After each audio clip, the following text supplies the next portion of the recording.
ദിലീപിനെ കുറ്റവിമുക്തനാക്കിയിരിക്കുന്നു. ഗൂഢാലോചന part, quotation part തെളിയിക്കാനായില്ല അല്ലേ?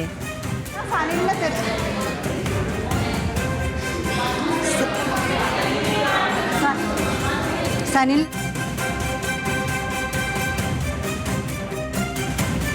ശബ്ദ തുടരാം, പറഞ്ഞോളൂ. കൊട്ടേഷൻ പാർട്ട്, ഗൂഢാലോചന പാർട്ട് തെളിയിക്കാൻ കഴിഞ്ഞില്ല അല്ലേ പ്രോസിക്യൂഷൻ കോടതിയിൽ? ദിലീപിനെ കുറ്റവിമുക്തനാക്കിയിരിക്കുന്നു, ദിലീപിനെ വെറുതെ വിട്ടിരിക്കുന്നു. ശബ്ദ കേൾക്കാമോ? ലക്ഷ്മി, 7ഉം 8ഉം പ്രതികൾ ഇപ്പോൾ കുറ്റവിമുക്തരായി. 8ാം പ്രതി ദിലീപാണ്. ദിലീപിനെ കുറ്റവിമുക്തനാക്കിയിരിക്കുന്നു. ഈ കേസിൽ നമുക്കറിയാം, നമ്മൾ പ്രതീക്ഷിച്ച വിധി തന്നെയാണ് ഇത്. 1 മുതൽ 6 വരെയുള്ള പ്രതികൾക്ക് നേരിട്ട് ഈ കുറ്റകൃത്യത്തിൽ പങ്കുണ്ട്, അവർ കുറ്റക്കാരാണ് എന്ന ആദ്യം തന്നെ പ്രോസിക്യൂഷനും അതോടൊപ്പം തന്നെ പ്രതിഭാഗത്തുള്ള അഭിഭാഷകരിൽ ചിലരും അടക്കം പറഞ്ഞിരുന്നതാണ്. അതുകൊണ്ട് തന്നെ ഇവർ കുറ്റക്കാരാകും എന്ന കാര്യത്തിൽ ഒരു സംശയവും ഉണ്ടായിരുന്നില്ല.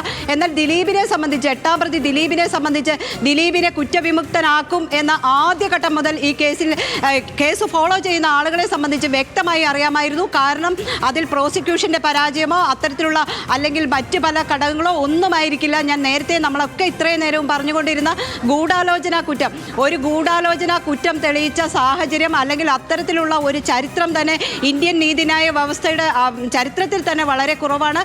അതുകൊണ്ട് ഒരു ഗൂഢാലോചന കുറ്റം തെളിയിക്കുക എന്ന് പറയുന്നത് ഒട്ടും സാധ്യമല്ലാത്ത കാര്യമാണ്. അതുകൊണ്ട് തന്നെ ദിലീപിനെതിരെ ഇത്തരത്തിൽ ദിലീപ് ഏതെങ്കിലും തരത്തിൽ നമുക്ക് കോടതി വെറുതെ വിട്ട് കഴിഞ്ഞാൽ അത്തരത്തിൽ പറയാൻ പറ്റില്ല എങ്കിൽ പോലും പറയുകയാണ്, ഈ ദിലീപിന് ഈ കേസിൽ ഏതെങ്കിലും തരത്തിൽ പങ്കുണ്ടായിരുന്നോ എന്ന് നമുക്ക് അറിയില്ല. പക്ഷേ ഒരു ഗൂഢാലോചന കുറ്റം ഏതായാലും ദിലീപിനെതിരെ നിലനിന്നില്ല. ദിലീപിനെതിരെ തെളിവുകൾ ഹാജരാക്കാൻ പ്രോസിക്യൂഷൻ കഴിഞ്ഞില്ല. പ്രോസിക്യൂഷൻ ഹാജരാക്കിയ തെളിവുകൾ ഒന്നും പര്യാപ്തമായിരുന്നില്ല ദിലീപിനെ കൊടുക്കാൻ, അല്ലെങ്കിൽ ദിലീപിന് ശിക്ഷ വാങ്ങിക്കൊടുക്കാൻ പര്യാപ്തമായ ഒരു തെളിവും പ്രോസിക്യൂഷൻ ഹാജരാക്കാൻ കഴിഞ്ഞില്ല. ഗൂഢാലോചന നടത്തിയ സ്ഥലങ്ങളിലെ CCTV അല്ലെങ്കിൽ ഇത്തരത്തിലുള്ള കാര്യങ്ങളൊക്കെ ഇപ്പോൾ കോടതി നടപടികൾ ഏതായാലും അവസാനിച്ചു. ഈ കോടതി നടപടികൾ അവസാനിച്ച സാഹചര്യത്തിൽ ഇപ്പോൾ 1 മുതൽ 6 വരെയുള്ള പ്രതികളെയാണ് വെറുതെ വിട്ടിട്ടുള്ളത്. മറ്റ് പ്രതികൾ കുറ്റക്കാരാണെന്ന് കണ്ടെത്തിയിട്ടുള്ളത് മറ്റ് പ്രതികളെ വെറുതെ വിട്ടു എന്ന് തന്നെയാണ് നമുക്ക് ഇത്തരത്തിൽ അറിയാൻ സാധിക്കുന്നത്. ഈ ബലാത്സംഗ കുറ്റകൃത്യത്തിൽ നേരിട്ട് പങ്കെടുത്ത 1 മുതൽ 6 വരെയുള്ള പ്രതികൾ, അത് അവർ ആ ട്രാവലറിൽ ഉണ്ടായിരുന്നത്, പിന്നെ നടി ഓടിച്ച വാഹനത്തിന്റെ ഡ്രൈവർ, ഇങ്ങനെ ആ സ്പോട്ടിൽ കുറ്റകൃത്യ സ്പോട്ടിൽ ഉണ്ടായിരുന്ന 6 പേർ മാത്രമാണ് ശിക്ഷിക്കപ്പെട്ടിരിക്കുന്നത്. മറ്റാരെയും ഇതിലേക്ക് കൊണ്ടുവരാനോ മറ്റെന്തെങ്കിലും തെളിവുകൾ അവിടെ സ്ഥാപിച്ചെടുക്കാനോ പ്രോസിക്യൂഷന് കഴിഞ്ഞില്ല എന്ന് തന്നെ വേണ്ടേ മനസ്സിലാക്കേണ്ടത്? അത്തരത്തിൽ തന്നെയാണ് നമ്മൾ ഇതുവരെയും ആ രീതിയിൽ തന്നെ നമ്മൾ റിപ്പോർട്ട് ചെയ്തപ്പോഴൊക്കെ പറഞ്ഞിരുന്നു. ഈ ആദ്യത്തെ 6 പേർ എന്ന് പറയുന്നത് കൃത്യമായി ഈ കുറ്റകൃത്യത്തിൽ പങ്കെടുത്തവരാണ്. കാരണം ഈ 2 വാഹനത്തിൽ, ഒരു ടെമ്പോ ട്രാവലറിലും മറ്റ് കാറിലുമായി സഞ്ചരിച്ച ആളുകളാണ് ഈ 6 പേർ എന്ന് പറയുന്നത്. അവർ മാറി മാറി ഈ വാഹനം ഓടിച്ചു. ഈ നടിയെ ആക്രമിച്ചത് പൾസർ സുനിയാണോ ഒറ്റയ്ക്കാണ് ആക്രമിച്ചത് എന്ന് പറയുമ്പോൾ പോലും ഈ ഡ്രൈവർമാരായി എത്തിയ ഈ 5 പേർ, മറ്റ് 5 പേർ 2 വാഹനങ്ങളിലായി മാറി മാറി വണ്ടി ഓടിച്ചവരാണ്. അതിൽ കുറ്റകൃത്യത്തിൽ നേരിട്ട് പങ്കെടുത്ത് ഗൂഢാലോചന അടക്കമുള്ള കാര്യങ്ങൾ പങ്കാളികളായവരാണ്. അതോടൊപ്പം തന്നെ ഈ ടെമ്പോ ട്രാവലർ ഈ കാറിന് പിന്നിൽ വന്ന് ഇടിക്കുന്നു. അത്തരത്തിൽ ഇടിപ്പിക്കുമ്പോൾ ഈ ടെമ്പോ ട്രാവലർ ഉണ്ടായിരുന്നു ഈ മറ്റുള്ളവരെല്ലാവരും. അതുകൊണ്ട് തന്നെ അവർക്ക് ഈ കുറ്റകൃത്യത്തിൽ കൃത്യമായ പങ്കുണ്ട് എന്ന് കോടതി കണ്ടെത്തുകയും 6 പേരെയും ശിക്ഷിക്കാനായി തീരുമാനിക്കുകയും ചെയ്തു. ശിക്ഷയിന്മേലുള്ള വാദം 12-ാം തീയതിയാണ് നടക്കുക എന്നതാണ് കോടതി പറഞ്ഞിട്ടുള്ളത്. ഈ മാസം 12-ാം തീയതി ഇവർക്ക് ശിക്ഷയിന്മേലുള്ള വാദം നടക്കും. ദിലീപിനെ സംബന്ധിച്ച് ഇപ്പോൾ ഏറ്റവും ആശ്വാസം എന്ന് തന്നെ പറയാം. നമുക്കറിയാം, നീണ്ട 8 വർഷങ്ങളാണ് ഈ കേസിൻ്റെ നടപടികളുമായി മുന്നോട്ട് പോയത്. കേസിൽ ദിലീപ് ഈ കേസുമായി ബന്ധപ്പെട്ട് വിവിധ തരത്തിലുള്ള ഹർജികൾ കോടതിക്ക് മുന്നിൽ എത്തിച്ചിരുന്നു.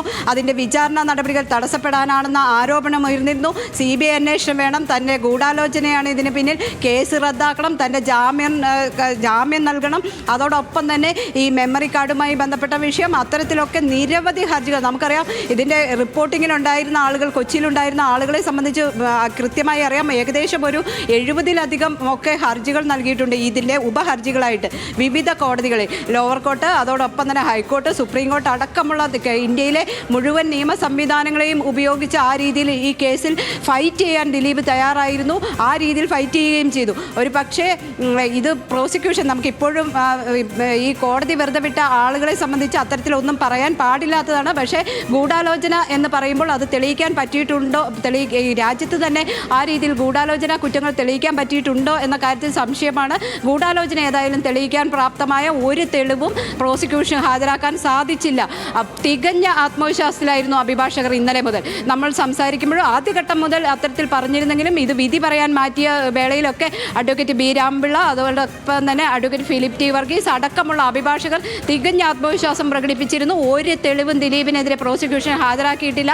അതോടൊപ്പം തന്നെ ഇവർ ഉന്നയിച്ചിരുന്ന ഇതിനകത്ത് ഒന്നാം പ്രതിയായ പൾസർ സുനി പറഞ്ഞ കാര്യമുണ്ട്. ഈ കുറ്റകൃത്യങ്ങൾ നടക്കുന്ന സമയത്ത് തന്നെ പറഞ്ഞിട്ടുണ്ട്, ഇതൊരു കൊട്ടേഷനാണ് മാഡം, സഹകരിക്കണം എന്ന് പറഞ്ഞുകൊണ്ടാണ് ഈ കുറ്റകൃത്യം അവിടെ നടക്കുന്നത് തന്നെ. ആ കൊട്ടേഷൻ പാർട്ട്, ആ ഗൂഢാലോചന പാർട്ട് അപ്പോഴും കേരളത്തിന് അറിയേണ്ടത് തന്നെയല്ലേ? അതുകൊണ്ട് തന്നെ കേരളത്തിനെന്ന് മാത്രമല്ല, അതിജീവിതയായ നടിക്ക് നീതി കിട്ടണമെങ്കിൽ ആ കൊട്ടേഷൻ പാർട്ട് കൂടി തെളിഞ്ഞു കിട്ടേണ്ടതില്ലേ? എന്തായിരിക്കും പ്രോസിക്യൂഷന്റെ തുടർ നടപടി? പ്രോസിക്യൂഷൻ സംബന്ധിച്ച് ഇനിയിപ്പോൾ ഇതിൽ അപ്പീൽ പോവുക എന്ന ഒരു കാര്യം മാത്രമാണ് ഇതിൽ നടത്താൻ സാധിക്കുന്നത്. ഇനിയിപ്പോൾ ഇതിലൊരു അന്വേഷണം വേണമെന്നോ അല്ലെങ്കിൽ ഇനി ഇത് തെളിയിക്കണമെന്നോ ഒന്നും പ്രോസിക്യൂഷൻ പറയാൻ പറ്റില്ല. കാരണം ഈ കേസ് തന്നെ 2 തവണ തുടരന്വേഷണം ഒക്കെ നടത്തി ചാർജ് ഷീറ്റ് ഫയൽ ചെയ്ത് വിശദമായ വിചാരണ നടത്തി സുപ്രീം കോടതി വരെ ചർച്ച ചെയ്ത ഒരു കേസാണ്. ഇനിയിപ്പോൾ പ്രോസിക്യൂഷൻ ഹൈക്കോടതിയിലേക്ക് അപ്പീൽ സമർപ്പിക്കുക. ദിലീപിനെ വെറുതെ വിട്ട കീഴ്ക്കോടതി അല്ലെങ്കിൽ വിചാരണ കോടതി ഉത്തരവിനെതിരെ ഹൈക്കോടതിയെ സമീപിക്കും. അത് മസ്റ്റാണ്. എന്തായാലും അത്തരത്തിൽ നീങ്ങുക തന്നെ ചെയ്യും എന്നാണ് നമുക്ക് മനസ്സിലാക്കാൻ സാധിക്കുന്നത്. അത് ഏതൊരു കേസിലും അത്തരത്തിൽ തന്നെയായിരിക്കും. അതോടൊപ്പം തന്നെ ദിലീപിനെ മാത്രമല്ല മറ്റ് 3 പ്രതികളെയും വെറുതെ വിട്ടിട്ടുണ്ട്.